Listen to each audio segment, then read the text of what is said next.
2023 ಬಾಗಲಕೋಟೆ ಜಿಲ್ಲೆಯಾದ್ಯಂತ ಸುಮಾರು 20 ಪೊಲೀಸ್ ಠಾಣೆಗಳಲ್ಲಿ 410 ಜನ ಅಪಘಾತಗಳಲ್ಲಿ ತಮ್ಮ ಪ್ರಾಣವನ್ನು ಕಳೆದುಕೊಂಡಿದ್ದಾರೆ. ಆಮೇಲೆ 800ಕ್ಕಿಂತ ಹೆಚ್ಚು ಜನ ಅಪಘಾತಗಳಲ್ಲಿ ಗಾಯಾಳುಗಳಾಗಿದ್ದಾರೆ. ಗಾಯಾಳು ಅಂತಂದ್ರೆ ಅರ್ಧಕ್ಕರ್ಧ ಜನ ಅವರು ಇಲ್ಲೇ ಇರೋದು. ಅಷ್ಟು ತೀವ್ರತರವಾದಂತಹ ಒಂದು ಗಾಯಾಳು ಪರಿಸ್ಥಿತಿ ಮನೆಯಲ್ಲಿ ಒಂದು ಅಪಘಾತದಲ್ಲಿ ಒಂದು ಪ್ರಾಣ ಹೋಯಿತು ಅಂತಂದ್ರೆ ಅದರ ಬೆಲೆ ಏನು ಅಂತಕ್ಕಂಥದ್ದು ಆ ಕುಟುಂಬಕ್ಕೆ ಕೇಳಬೇಕಾಗುತ್ತೆ.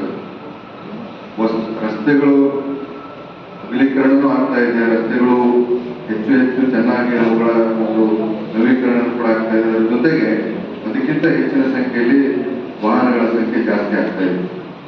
ಈ ಹಿನ್ನೆಲೆಯಲ್ಲಿ ರಸ್ತೆಗಳು ಇವತ್ತು ಸುರಕ್ಷತೆಯ ದೃಷ್ಟಿಯಿಂದ ಸ್ವಲ್ಪ ನಮಗೆ ಆತಂಕ ಹುಟ್ಟಿಸುವಂತ ಒಂದು ಸನ್ನಿವೇಶ ಇರತಕ್ಕಂಥ ಹಿನ್ನೆಲೆಯಲ್ಲಿ ನಾವೆಲ್ಲ ಎಚ್ಚೆತ್ತುಕೊಂಡು ವಾಹನವನ್ನು ಓಡಾಡಿಸಬೇಕಾಗುತ್ತೆ.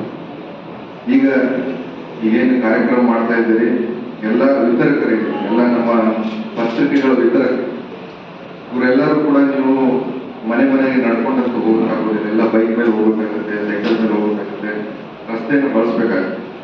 ಅಂತ ಸಂದರ್ಭದಲ್ಲಿ ಅಪಘಾತಗಳು ಬಹಳ ಇದು ಸಹಜ.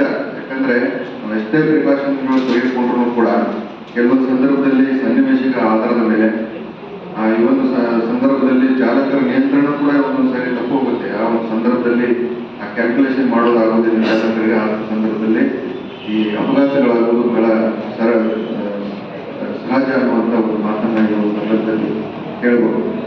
ಈ ಸಂದರ್ಭದಲ್ಲಿ ಏನಾಗುತ್ತೆ, ಸಾಕಷ್ಟು ಬಾರಿ ನಾವು ನೋಡ್ತೀವಿ ಅಪಘಾತಗಳಾದಂಥ ಸಂದರ್ಭದಲ್ಲಿ ವಾಹನಗಳಿಗೆ ವಿಮೆ ಇರೋದಿಲ್ಲ, ಚಾಲಕನಿಗೆ ಚಾಲನಾ ಪತ್ರ ಇರೋದಿಲ್ಲ. ಆವಾಗ ನೀವು ಎಲ್ಲೇ ಹೋದ್ರೂ ಕೂಡ ನಿಮಗೆ ಅದರ ಒಂದು ಪರಿಹಾರ ಸಿಗೋದಿಲ್ಲ. ಆಸ್ಪತ್ರೆಗೆ ಸೇರಿಸಿದ್ರೆ ಮೊದಲು ನೀವು ಡೆಪಾಸಿಟ್ ಮಾಡಿದ್ಮೇಲೆ ಒಳಗಡೆ ಪೇಷಂಟ್ ಅಡ್ಮಿಟ್ ಮಾಡ್ಬೋದು. ಆ ಒಂದು ಏನು ಹಣದ ಹೊರೆ ಇರ್ತದೆ ಅದು ಬಡತನದಲ್ಲಿ ಇರ್ತಕ್ಕಂಥ ವ್ಯಕ್ತಿಗಳ ಮೇಲೆ ಹೆಚ್ಚಾಗಿ ಸಾಕಷ್ಟು ಕುಟುಂಬಗಳು ಬೀದಿಗೆ ಬರುವಂಥ ಸಾಧ್ಯತೆಗಳಿವೆ. ಆ ಒಂದು ಹಿನ್ನೆಲೆಯಲ್ಲಿ ನಿಜವಾಗ್ಲೂ ಕೂಡ ಏನೋ ಒಂದು ಸ್ಕೀಮ್ ಇದೆ, ಈ ಶ್ರಮ್ ಪೋರ್ಟಲ್. ಈಗ ಎಲ್ಲರೂ ಕೂಡ ಇದನ್ನು ಬಳಸ್ಬೋದು. ಇದರಲ್ಲಿ ಬರೀ ಪತ್ರಕರ್ತಕ್ಕೆ ಸಂಬಂಧಪಟ್ಟಂತೆ ಮತ್ತು ಪತ್ರಿಕೆಗಳಿಗೆ ಸಂಬಂಧಪಟ್ಟಂತೆ ವಿತರಕರು ಅಷ್ಟೇ ಅಲ್ಲದೆ ಸುಮಾರು 397 ಕ್ಯಾಟಗರಿನ ಅದರಲ್ಲಿ ಐಡೆಂಟಿಫೈ ಮಾಡಿದ್ದಾರೆ.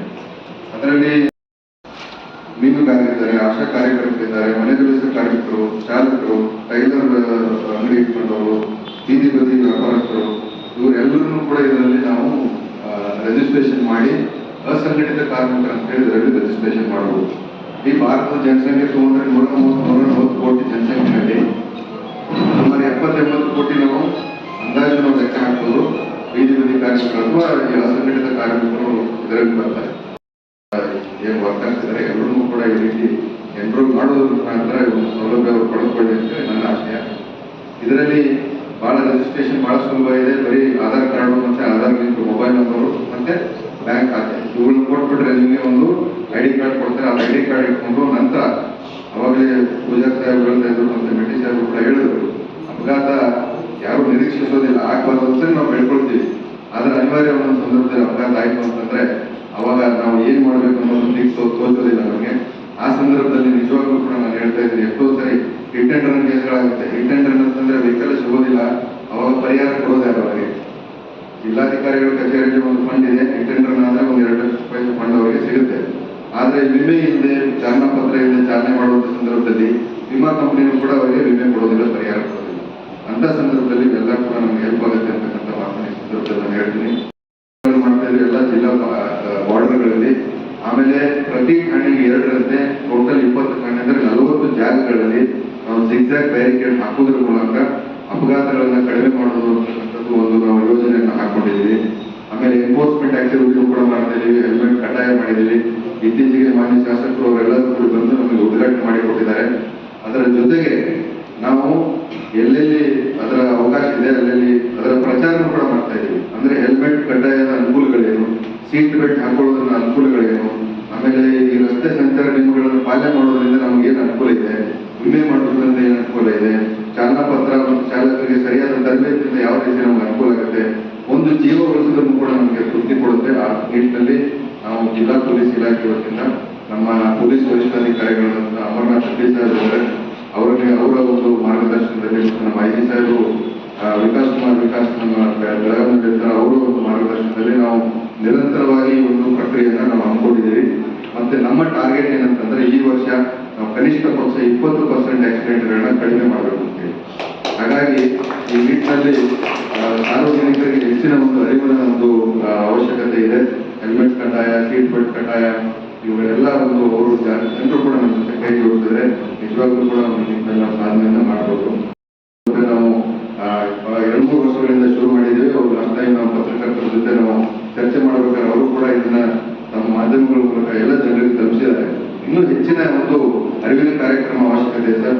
ಸರಿ, ಪೊಲೀಸರು 112 ಅಂತ ಹೇಳಿ ಜನ ಎಲ್ಲಾದ್ರೂ ಒಂದು ಈ ಎಮರ್ಜೆನ್ಸಿ ಕಾಲ್ ಮಾಡಿದ್ರೆ ಸರ್, ನಮ್ಮ ಪೊಲೀಸರು ವಿದಿನ್ 20 ಮಿನಿಟ್ಸ್ ಅವ್ರು ಎಲ್ಲಿರ್ತಾರೆ ಅಲ್ಲಿಗೆ ನಮ್ಮ ಪೊಲೀಸರು ತಲುಪ್ತಾರೆ. 15 ವಾಹನಗಳು ನಮ್ಮ ಇಲಾಖೆಯಲ್ಲಿ ಎಕ್ಸ್ಕ್ಲೂಸಿವ್ ಆಗಿ 112 ಅಲ್ಲಿ ಕೆಲಸ ಮಾಡ್ತಾ ಇದ್ದಾರೆ.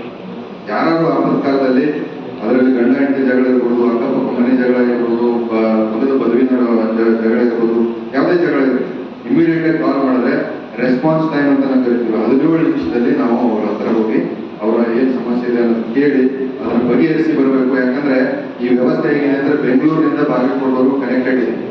ಅದನ್ನ ಬಗೆಹರಿಸಿ ಅವರು ವಾಪಸ್ ಅದನ್ನು ಕ್ಲೋಸ್ ಮಾಡದಿದ್ರೆ ಅದು ಸಂಪೂರ್ಣ ಆಗೋದಿಲ್ಲ. ಹಾಗಾಗಿ ಕಂಪಲ್ಸರಿಯಾಗಿ ಅವರು ಹೋಗಲೇಬೇಕಾಗುತ್ತೆ. ಹಾಗಾಗಿ 15 ಸುಸಜ್ಜಿತ ವಾಹನಗಳಿದೆ.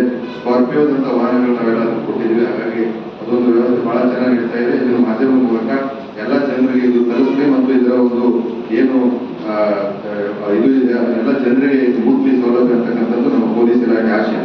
ಜೊತೆಗೆ ಇನ್ನೊಂದು ಇಂಪಾರ್ಟೆಂಟ್ ಇದೆ, ಇತ್ತೀಚೆಗೆ ಸೈಬರ್ ಅಪರಾಧಗಳು ಜಾಸ್ತಿ ಆಗ್ತಾ ಇದೆ. ಸೈಬರ್ ಅಪರಾಧಗಳು ನೀವು ಕೂತಿರ್ತೀರಿ, ನಿಮ್ಗೊಂದು ಕರೆ ಬರುತ್ತೆ, ಫೋನ್ ಮಾಡ್ತಾರೆ, ಎಲ್ಲೋ ಕೂತಿರ್ತಾರೆ, ಬೇರೆ ರಾಜ್ಯದಲ್ಲಿ ಕೂತಿರ್ತಾರೆ, ನಿಮ್ಮನ್ನು ನಂಬಿಸಿ ನಿಮ್ಮ ಅಕೌಂಟಿಂದ ಅವ್ರ ಅಕೌಂಟಿಗೆ ಅಮೌಂಟ್ ಅನ್ನು ಟ್ರಾನ್ಸ್ಫರ್ ಮಾಡ್ಕೊಳ್ತಾರೆ, ನಿಮ್ಗೆ ಗೊತ್ತೂ ಆಗೋದಿಲ್ಲ.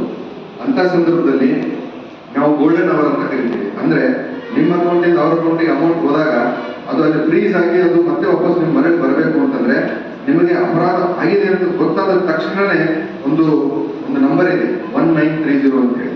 ಆ 1930 ನಂಬರ್ಗೆ ನೀವು ಫೋನ್ ಮಾಡಿ, ನನಗೆ ಈ ತರದ ಒಂದು ಸಮಸ್ಯೆ ಆಗಿದೆ, ಈ ತರ ಅಪರಾಧ ನನಗೆ ಆಗಿದೆ, ಇದನ್ನ ನೀವು ಇಮಿಡಿಯೇಟ್ ಆಗಿ ನನಗೆ ಪರಿಹಾರ ಒದಗಿಸ್ಕೊಡ್ರಿ ಅಂತಂದ್ರೆ ನಿಮ್ಮ ಅಕೌಂಟಿಂದ ಅವ್ರ ಅಕೌಂಟಿಗೆ ಅಮೌಂಟ್ ಟ್ರಾನ್ಸ್ಫರ್ ಆಗಿರ್ತದೆ. ಆ ಅಕೌಂಟಲ್ಲಿ ಅಮೌಂಟ್ ಫ್ರೀಸ್ ಆಗುತ್ತೆ. ಮತ್ತೆ ನೀವು ಪೊಲೀಸ್ ಸ್ಟೇಷನ್ ಸಂಬಂಧಪಟ್ಟಂತ ಪೊಲೀಸ್ ಠಾಣೆ 20 ಪೊಲೀಸ್ ಠಾಣೆ ಇದೆ. ಆ ಪೊಲೀಸ್ ಠಾಣೆಗೆ ಹೋಗಿ ಹಿಂಗಾಗಿದೆ, ನನಗೆ 1930 ನಾನು ರಿಜಿಸ್ಟ್ರೇಷನ್ ಮಾಡಿಸಿದ್ದೀನಿ, ಇದರ ನನ್ನ ಅಮೌಂಟ್ ವಾಪಸ್ ನಾನು ಮರಳಿ ಕೊಡಿ ಅಂತಂದ್ರೆ ಕೋರ್ಟಿಗೆ ಒಂದು PF ಹಾಕಿ ನಿಮ್ಮ ಅಮೌಂಟ್ ಅನ್ನ ನಿಮಗೆ ವಾಪಸ್ ಮಾಡ್ಕೊಳ್ಳುವಂತ ವ್ಯವಸ್ಥೆ. ಯಾರಿರ್ತಾರೆ ಏರ್ಟೆಲ್, ಜಿಯೋ, ಆಮೇಲೆ ವೋಡಾಫೋನ್ ಇಂಥವ್ರಿಗೆಲ್ಲ ಅದನ್ನ ಮಾಹಿತಿ ಕಳಿಸ್ತಾ ಇದ್ವು. IMEI ನಂಬರ್ ಮಾಹಿತಿ ಕಳಿಸಿ ಅವರು ಅವರ ಒಂದು ಸಿಮ್ ಕಾರ್ಡ್ ಮೊಬೈಲ್ಗೆ ಹಾಕಿದಾಗ ಮಾತ್ರ ಅದು ನಮಗೆ ಪತ್ತೆ ಆಗ್ತಾ ಇತ್ತು. ಅದು ಎಷ್ಟೋ ದಿನ ತಗೊಳ್ತಾ ಇತ್ತು. ಈಗ ಒಂದು ಪೋರ್ಟಲ್ ಮಾಡಿದ್ದಾರೆ, CIR ಪೋರ್ಟಲ್ ಅಂತೇಳಿ. ಆ ಪೋರ್ಟಲ್ ನಲ್ಲಿ ನೀವು ಕೂಡ ಹೋಗಿ ನಿಮ್ಮ ಮೊಬೈಲ್ ನ ಮಾಹಿತಿಯನ್ನು ಅದ್ರಲ್ಲಿ ಹಾಕಿದ್ರೆ ಯಾವುದಾದ್ರೂ ಬೇರೆ ಸಿಮ್ ಹಾಕಿದ್ರೆ ಇಮಿಡಿಯೇಟ್ ಆಗಿ ನಿಮ್ಗೆ ಮೆಸೇಜ್ ಬರುತ್ತೆ. ಅಂಥದ್ದು ನಮ್ಮ ಜಿಲ್ಲೆನಲ್ಲಿ 900ಕ್ಕಿಂತ ಹೆಚ್ಚು ಮೊಬೈಲ್ಗಳನ್ನು ನಾವು ಐಡೆಂಟಿಫೈ ಮಾಡಿದ್ದೀವಿ. ಮತ್ತೆ ಅದು 400ಕ್ಕಿಂತ ಹೆಚ್ಚು ಮೊಬೈಲ್ಗಳು ಅವರಿಂದ ತರಿಸಿ ಮತ್ತೆ ಮೂಲ ಓನರ್ಗೆ ಅದನ್ನ ಟ್ರಾನ್ಸ್ಫರ್ ಮಾಡಿದ್ದೀವಿ. ಸೊ ಈ ತರದ ಬಹಳಷ್ಟು ಸೌಲಭ್ಯಗಳು ನಮ್ಮ ಪೊಲೀಸ್ ಇಲಾಖೆಯಲ್ಲಿ ಇತ್ತೀಚೆಗೆಲ್ಲ ಆಗ್ತಾ ಇದೆ. ಮತ್ತೆ ಎಲ್ಲ ನಮ್ಮ ಜನಪ್ರತಿನಿಧಿಗಳು ಕೂಡ ನಮಗೆ ಶಾಸಕರಾಗಿರ್ಬೋದು ಎಲ್ಲರೂ ಕೂಡ ಬಹಳ ಸಹಕಾರ ಕೊಡ್ತಾ ಇದ್ದಾರೆ. PTDA ವತಿಯಿಂದ ನಮ್ಮ ಇಡೀ ಬಾಗಲಕೋಟೆ ಶಹರದಲ್ಲಿ, ನವನಗರದಲ್ಲಿ ಎಲ್ಲ ಕಡೆ ನಾವು ಕ್ಯಾಮರಾಗಳನ್ನ ಹಾಕ್ತಿದ್ದೀವಿ. ಪೊಲೀಸ್ ನಮ್ದು ಜಿಲ್ಲಾ ಪೊಲೀಸ್ ಕಚೇರಿ ಇದೆ, ಅದರ ಒಳಗಡೆ ಕೂಡ ನಮ್ದು ಒಂದು ಕಮಾಂಡ್ ಅಂಡ್ ಕಂಟ್ರೋಲ್ ಸೆಂಟರ್ ಮಾಡ್ತಾ ಇದ್ದೀವಿ. ಅಲ್ಲೇ ಕೂತ್ಕೊಂಡು ನಾವು ಎಲ್ಲ ಅಬ್ಸರ್ವೇಷನ್ ಕೂಡ ಮಾಡ್ತಾ ಇದ್ದೀವಿ. ಹಳೆ ಬಾಗಲಕೋಟೆ ಪಟ್ಟಣದಲ್ಲೂ ಕೂಡ ಈಗ ಕ್ಯಾಮರಾಗಳು ತುಂಬಾ ಧನ್ಯವಾದಗಳು ಸರ್. ಯಾಕಂದ್ರೆ ಇಷ್ಟೊಂದು ಸಹಕಾರ ನಿಜವಾಗ್ಲೂ ನಾವು ಬಹಳ ಖುಷಿ ಆಗುತ್ತೆ ಸರ್. ಜನರಿಗೋಸ್ಕರನೇ ನಾವು ಎಲ್ಲ ಇದನ್ನ ಮಾಡಿ ನಿಟ್ಟಿನಲ್ಲಿ ನಿಜವಾಗ್ಲೂ ಬಹಳಷ್ಟು ಸಹಕಾರ ಇತ್ತೀಚೆಗೆ ಸಿಗ್ತಾ ಇದೆ. ಅದು ಬ್ಯಾರಿಕೇಡ್ ಆಗಿರ್ಬೋದು, ಮತ್ತೆ ನಾನು ಹೇಳಿದ್ನಲ್ಲ 40 ಜಾಗಗಳಲ್ಲಿ ನಾವು ಬ್ಯಾರಿಕೇಡ್ ಹಾಕಿ ವೆಹಿಕಲ್ ಸ್ಲೋ ಮೂವ್ಮೆಂಟ್ ಮಾಡೋ ಸಲುವಾಗಿ, ಅಪಘಾತಗಳನ್ನು ಕಡಿಮೆ ಮಾಡೋ ಸಲುವಾಗಿ, ಮತ್ತು ನಮಗೆ ಯಾರು ವೈಲೇಟರ್ಸ್ ಇದ್ದಾರೆ ಅವರಿಗೆ ದಂಡ ಹಾಕಬೇಕು ಅನ್ನುವಂಥ ಉದ್ದೇಶ ಒಟ್ಟೇ ಇಲ್ಲ.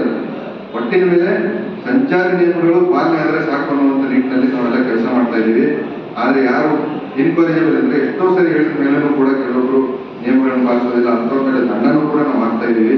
ಹೆಚ್ಚು ದಂಡ ಹಾಕೋದ್ರ ಮೂಲಕ ಅವರಿಗೆ ಅದು ಪಾಲನೆ ಮಾಡಲೇಬೇಕು ಅನ್ನುವಂಥ ಒಂದು ಮಾನಸಿಕ ಸ್ಥಿತಿಯನ್ನು ಅವರಿಗೆ ತರಬೇಕು ಅನ್ನೋ ಉದ್ದೇಶದಿಂದ ನಾವು ಮಾಡ್ತಾ ಇದ್ದೀವಿ. ಇದೆಲ್ಲ ನಿಟ್ಟಿನಲ್ಲಿ ಕೆಲಸ ಆಗ್ತಾ ಇದೆ. ನಮ್ಮ ಈಗಾಗಲೇ ರೆಡ್ ಕ್ರಾಸ್ ಸಂಸ್ಥೆಯಿಂದಲೂ ಕೂಡ ಒಳ್ಳೆ ಕೆಲಸ ಇವತ್ತು ಮಾಡಿದ್ರು. ಮತ್ತೆ ಕಾರ್ಮಿಕ ಇಲಾಖೆಯಿಂದ ಲ್ಯಾಪ್ಟಾಪ್ಗಳನ್ನು ಕೂಡ ವಿತರಣೆ ಮಾಡಿದ್ರು. ಹೀಗಾಗಿ ಎಲ್ಲ ಇಲಾಖೆ ಎಲ್ಲ ಒಂದು ದಿಕ್ಕಿನಿಂದ ಒಂದು ಸಾಮಾಜಿಕ ಸೇವೆ ಒಳ್ಳೆಯ ರೀತಿಯಿಂದ ಆಗ್ತಾ ಇದೆ ಅಂತಕ್ಕಂಥ ನನ್ನ ಮನೋಭಾವ.